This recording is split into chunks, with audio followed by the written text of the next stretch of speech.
देखने वालों ने क्या क्या नहीं देखा होगा, मेरा वादा है ऐसा नहीं देखा होगा। जय हिंद, नमस्कार साथियों, आरसीसी स्टडी ग्रुप में आपका स्वागत है।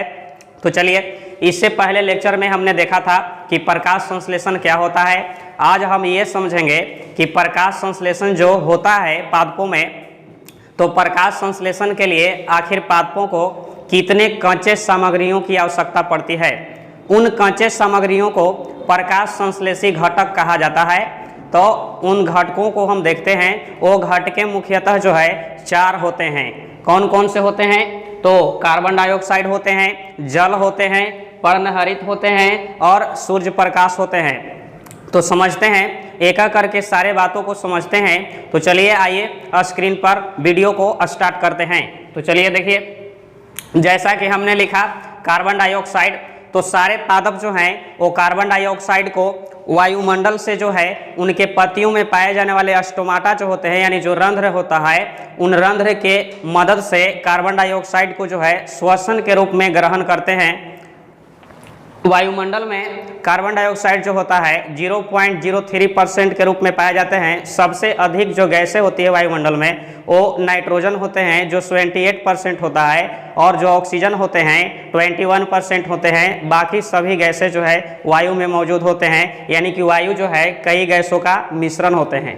तो चलिए समझते हैं इसमें, ये जो वायु है यानी कार्बन डाइऑक्साइड जो गैसें हैं यहाँ पर, तो वायुमंडल में जो पाई जाती है, तो पेड़ पौधे जो होते हैं तो अपने पत्तियों में पाए जाने वाले स्टोमाटा की मदद से जो है इसको कार्बन डाइऑक्साइड गैस को ग्रहण करते हैं। और क्या करते हैं कि जल की उपस्थिति में जो है ये, और सूर्य प्रकाश की उपस्थिति में और क्लोरोफिल की उपस्थिति में इन अकार्बनिक सरल अणुओं का कार्बनिक अणुओं में बदल देते हैं, अर्थात ग्लूकोज का निर्माण करते हैं। ग्लूकोज के रूप में पादपों में भोजन का फॉर्मेशन होता है।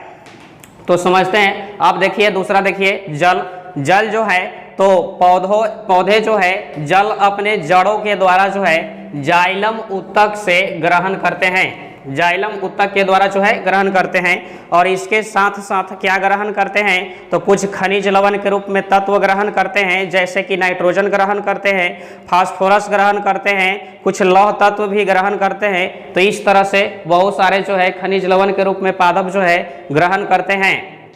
अब आगे समझते हैं सूर्य प्रकाश क्या होता है। तो समझते हैं, प्रकाश संश्लेषण की प्रक्रिया में जो है सूर्य प्रकाश का होना जो है बहुत अनिवार्य माना जाता है, यानी सूर्य प्रकाश जो है उसके उपस्थिति होना अति आवश्यक होता है। अर्थात हम कह सकते हैं कि पादपों में जो प्रकाश संश्लेषण की प्रक्रियाएं होती है वो दिन में होते हैं, है कि नहीं? दिन में प्रकाश संश्लेषण की प्रक्रियाएं होते हैं। ये जो पादप हैं तो सौर ऊर्जा को, अर्थात विकिरण ऊर्जा को रासायनिक ऊर्जा में बदल देते हैं और सरल कार्बनिक अणुओं का निर्माण करते हैं। और वो सरल कार्बनिक अणु आपका क्या होता है? तो ग्लूकोज होते हैं। ग्लूकोज के रूप में सारे पादप जो है भोजन का निर्माण करते हैं, और उनके तनावों में जो है भोजन स्टार्च अर्थात मंड के रूप में संचित हो जाते हैं। और उसके बाद जो है पादपों के अन्य भागों में जो है भोजन को सुक्रोज के रूप में फ्लोएम ऊतक के द्वारा एक एक करके हर भाग में पहुंचाए जाते हैं। तो चलिए आगे समझते हैं। अगला आपका है पर्णहरित। पर्णहरित यानी क्लोरोफिल। इसे देखिए, इसे क्या कहते हैं? तो इसे प्रकाश संश्लेषी इकाई भी बोलते हैं, यानी कि यूनिट्स कहते हैं। जिस प्रकार से हम लोग कोशिका को जो है, तो कोशिका को जीव शरीर का जो इकाई कहा जाता है, तो ठीक उसी प्रकार से प्रकाश संश्लेषण की इकाई बोलते हैं। वो किसको बोलते हैं? पर्णहरित को बोलते हैं। और ये जो पर्णहरित है इसे प्रकाश संश्लेषी अंगक भी कहा जाता है। क्यों? क्योंकि यह सूर्य प्रकाश को ग्रहण करता है। सूर्य प्रकाश जो होते हैं सौर ऊर्जा कहलाते हैं, यानी विकिरणीय ऊर्जा होता है। उन ऊर्जाओं को ये एक्सचेंज कर देते हैं और उसको जो है सरल कार्बनिक अणुओं में जो है बदल देते हैं। अर्थात हम कह सकते हैं कि उसे रासायनिक ऊर्जा में एक्सचेंज कर देते हैं। तो चलिए समझिए, जैसा कि मैंने लिखा यहाँ पर कि रासायनिक ऊर्जा में क्या कर देते हैं? बदल देते हैं, है ना? इसमें मैग्नीशियम तत्व पाए जाते हैं। मैग्नीशियम तत्व किस में पाए जाते हैं? इस क्लोरोफिल में, यानी कि पर्णहरित में पाए जाते हैं। तो चलिए अब इसके आगे समझते हैं प्रोसेस को समझते हैं, इसके फंक्शन को समझते हैं, क्रियाविधि को समझते हैं। क्या है वो क्रियाविधि?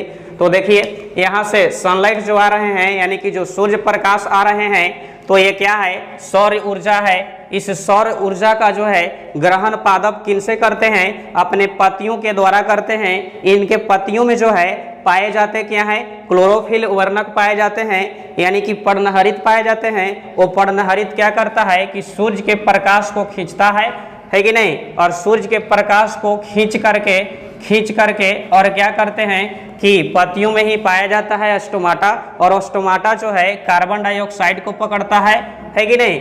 और क्या होते हैं कि इनके जो जड़ होते हैं, तो जड़ों में जाइलम ऊतक पाए जाते हैं जो जलों को पकड़ते हैं, है कि नहीं? और इस प्रकार से पत्तियों में क्लोरोफिल पाए जाते हैं, यानी कि चार कांचे सामग्री होते हैं। यही जो है प्रकाश संश्लेषण के घटक कहलाते हैं, अर्थात प्रकाश संश्लेषी घटक इसे कहते हैं। अब क्या होता है कि ये जो क्लोरोफिल होते हैं सूर्य प्रकाश को पकड़ते हैं, है कि नहीं? क्योंकि सूर्य प्रकाश को शोषित करने की जो क्षमताएं हैं वो सिर्फ और सिर्फ क्लोरोफिल में ही है, यानी पर्णहरित में ही है। पर्णहरित उसको पकड़ता है कि नहीं? और क्या? तो यहाँ जल की उपस्थिति में क्या करता है? जल है ना, और यहाँ कार्बन डाइऑक्साइड की उपस्थिति में क्या कर देता है? क्लोरोफिल की सरल अकार्बनिक अणुओं का वहाँ एक्सचेंज कर देता है और उसे कार्बनिक अणुओं में बदल देता है। अर्थात हम कह सकते हैं कि सौर ऊर्जा यानी कि विकिरणीय ऊर्जा का रासायनिक ऊर्जा में बदल देते हैं। तो जैसा कि देखिए यहाँ पर ये जो जल है, तो जड़ों में पाए जाने वाले जाइलम जो है वो जल को पूरा ऊपरी भागों तक पहुँचाते हैं, उन भागों तक पहुँचाएंगे जहाँ पर प्रकाश संश्लेषण होना होता है। अगर हम मान लेते हैं कि इन पत्तियों में प्रकाश संश्लेषण की प्रक्रियाएं हो रही है, तो वो जो जल है वो जाइलम टिश्यू पकड़ करके लाता है जल को और यहाँ पत्तियों तक ला देता है। इन पत्तियों में है क्या? तो इन पत्तियों में ही है स्टोमाटा, और स्टोमाटा का काम होता है CO2 को पकड़ना, है कि नहीं? और इसी में है क्लोरोफिल। क्लोरोफिल का काम होता है सूर्य प्रकाश को पकड़ना, है कि नहीं? और इस आधार पर क्या होता है? इस आधार पर क्या होता है कि प्रकाश संश्लेषण की प्रक्रियाएं होती है और इन पत्तियों में बनता है क्या? तो भोजन बनते हैं। क्या बनते हैं बाबू? भोजन बनते हैं। और भोजन के रूप में क्या बनते हैं? तो ग्लूकोज बनते हैं। और ये जो ग्लूकोज बनते हैं ये इनके पत्तियों में संचित हो जाते हैं बन करके, और उसके बाद जो है ये चले आते हैं तनाओं में, और तना में जैसे ही भोजन आते हैं वो स्टार्च के रूप में बदल जाते हैं। स्टार्च के रूप में क्या हो जाते हैं बच्चे?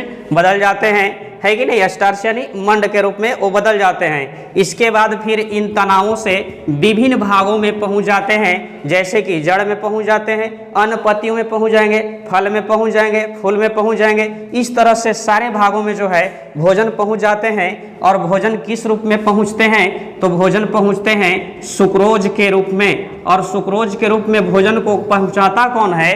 तो ये पहुंचाता है आपका फ्लोएम ऊतक। कौन पहुंचाता है? फ्लोएम ऊतक पहुंचाता है। नहीं तो देखिए पहले भोजन जो है वो बना है ग्लूकोज के रूप में और फिर संचित हो गया है किस रूप में? स्टार्च के रूप में। और जब सभी भागों में पहुंचाए जाते हैं फ्लोएम ऊतक के द्वारा तो पहुंचता है सुक्रोज के रूप में। तो यहाँ पर ऑब्जेक्टिव क्वेश्चंस के रूप में पूछता है कि पादपों में जो भोजन का परिवहन होता है फ्लोएम ऊतकों के द्वारा वो किस रूप में होता है? तो आपका ऑप्शन होता है कि सुक्रोज के रूप में होता है। नहीं मतलब ऑप्शन बहुत सारे रहते हैं, आपको सुक्रोज उसमें सेलेक्ट करना होता है जो सही ऑप्शन होते हैं। अब समझते हैं इसमें थोड़ा सा और समझते हैं आगे कि ये जो पादपों में इस तरह से जो प्रोसेस हुई है, तो इस प्रोसेस के तहत जो है पूर्ण रूप से उनमें भोजन का निर्माण हो जाता है कि नहीं? तो आई होप ये वीडियो आपको पसंद आया होगा, है कि नहीं? तो वीडियो को लाइक और सब्सक्राइब और शेयर करना ना भूलें। इस तरह से मैं आपके सामने और भी इस तरह से मज़ेदार वीडियो लेकर आएंगे। पूर्ण रूप से गाने के साथ एकदम वीडियो एकदम मस्त होकर के जो है पढ़ाई कीजिए, किसी प्रकार के टेंशन लेने की जरूरत नहीं है। थैंक्स, धन्यवाद, जय हिंद।